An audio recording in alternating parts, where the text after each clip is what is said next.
why do you need a spade and a fork? You can go up in front.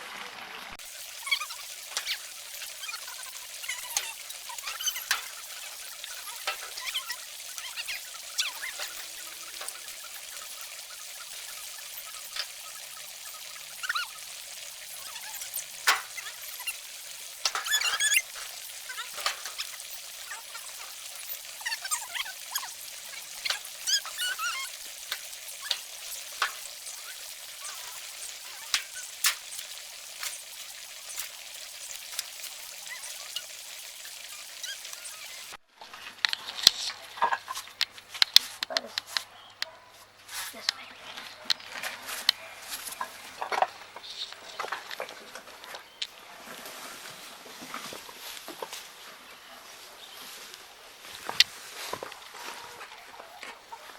Stampati. Oh yeah.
Okay, so there I'm done with that bed. Took out all the weeds, fed that to the chickens, and brought in the compost from the compost heap, brought in the cut grass for mulch, and here for my walkways, the roots that of the grass that I dug out some time ago. It's on a separate heap. I use that for the pathways because it takes longer to break down. So here in between the weeds from what I grew before, this was last year, that's leeks. If you can see that, it's leeks. This is Mizuna. It tastes like mustard. And that is rocket. So these are all seeds that fell down from the previous season, and that's popped up underneath here. Okay, you can't see that now. Okay, here you can see. Let me just, if I zoom in there, that is not that one, but that is celery. That's a celery seedling there. And now that is the stinging nettle. And what I also found along here was fennel. Here's fennel. You can see that there. It's fennel. And I found lettuce as well, but I didn't bother to put that aside. So we'll see if it comes up through the compost and through the mulch. Okay, I'm about to stop. It started drizzling slightly. And tomorrow what I'll do is I'll plant 2 rows of seedlings. Yeah, I'll plant 2 rows of seedlings. I'll just see what I have to put into this bed. But this bed it's ready. And then the only thing I have to do along there, that pathway there, is just to clear up as much as what I can around the stinging nettle. There's even a tomato here. That is a cherry tomato. And yeah, I'll clear up there, and I'll put the roots of the grass along there just to prevent the weeds from coming up on that side. Okay, what else can I show you? I planted bok choy here. You can planted the seeds about a week and a half ago. There they're popping up. Broad beans over there, and celery. This spot is where I've got my cherry tomatoes.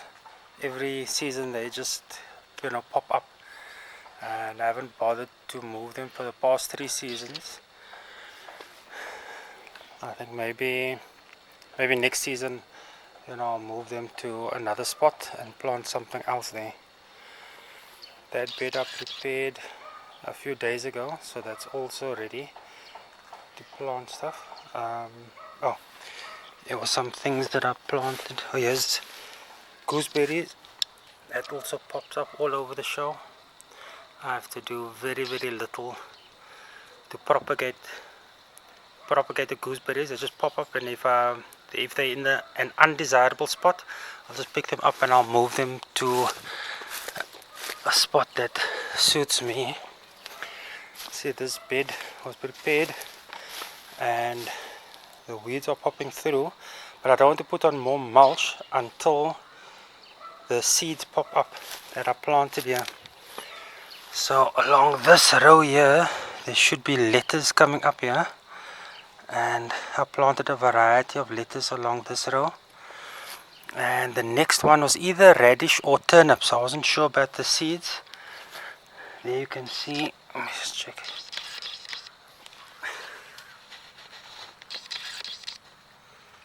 That's the radish or the turnips, whichever that is, all along that row.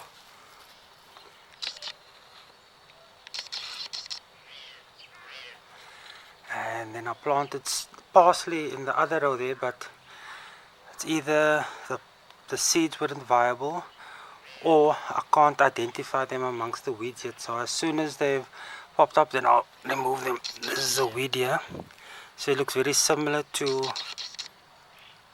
I'll just get into view, similar to carrots. I'll show you on this side. I had to wait.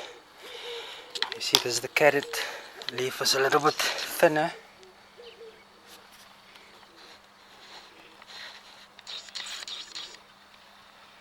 And I'll eventually start thinning them out. This was a carrots I had here a couple of seasons ago, and the end of last season, one or two of the plants went to seed, dropped all the seeds here, and so all I have to do now is just thin it out, remove the weeds. The carrots like to be they like it when the seeds are directly sown into the ground. They don't really like being transplanted, but what I try to do anyways, when I'm thinning sections out like this, I'll try to transplant them. So you can see they have transplanted and they've survived. I've also tried to transplant along here, and you can see some of them aren't doing, let me just zoom out. Some of them aren't doing, that well. Some have survived, but I would have thrown this away, in any case. So if I can get 50% of the ones that I've transplanted, then so be it. The spring onion that has also popped up every season. Chives. Actually, with the chives, the leeks, and the spring onion, I just cut it off at the bottom and it just grows up again. And if it goes to seed, then the seeds drop and they pop up all over the show, and I can either pull them out and chuck them, or give them away, or transplant them, in a more desirable spot. And I like spring onions spring onions over onions because I can cut them at the bottom and they'll come back up, cut them at the bottom, come back up 3, sometimes 4 times, in one season, and the next season they're there again. Whereas with the normal onion, I will have to harvest it, and then if I wanted to transplant it, cut it maybe about 5 mils to a centimeter above the roots, and then come back and transplant them. But I just use spring onion as onions. We chop them up, use it in our food, and it seems to work okay. Chilies at the bottom there. Okay, hope you enjoyed that.